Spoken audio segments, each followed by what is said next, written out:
Bienvenue pour cette présentation du module signature de 7GFRP 1000. Vous vous connectez à la solution avec un premier signataire.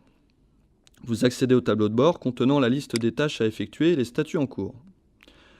Dans l'espace validation, vous pouvez visualiser l'ensemble des remises qui sont en attente de validation, mais également celles qui vous sont dues. On voit qu'il y a 3 remises à signer, dont 2 sont à faire par vous. Vous accédez ainsi facilement à l'assistant, vous permettant de traiter la validation des remises avec des filtres de sélection sur lesquels vous pouvez effectuer des restrictions particulières.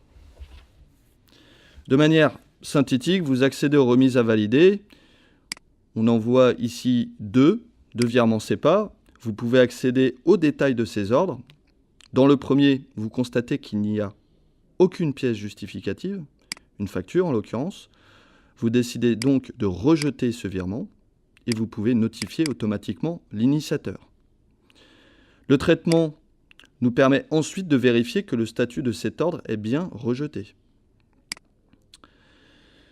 Dans votre tableau de bord, vous pouvez revenir à la liste des remises en cours de validation. On constate qu'il reste une ligne à valider. De la même manière, vous pouvez accéder aux détails de ce virement SEPA. Vous visualisez cette fois-ci en pièce jointe la facture correspondante permettant de justifier cette remise bancaire. Vous décidez d'accepter la validation. Vous accédez à l'écran pour signer cette remise via le token, puis vous accédez au statut après traitement. On constate que cet ordre est soumis à une double signature. En revenant sur le tableau de bord, vous constatez qu'il n'y a plus de remise à valider et on constate également les ordres à rejeter tout en bas.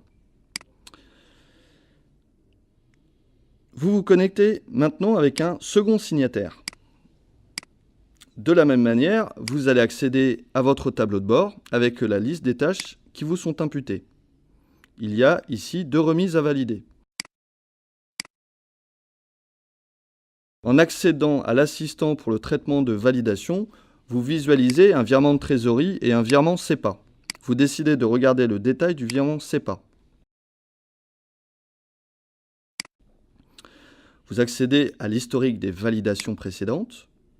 On y retrouve le signataire précédent ainsi que l'état actuel qui correspond à cette seconde signature. Vous accédez, comme précédemment, à la pièce justificative, bien entendu.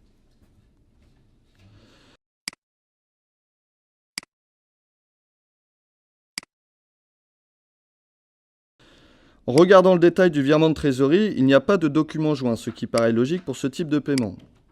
Et il y a suffisamment d'informations pour justifier cet ordre. Vous décidez donc de valider les 2 remises en même temps. Vous accédez à l'écran pour signer ces 2 remises via le token, puis vous accédez au statut des traitements.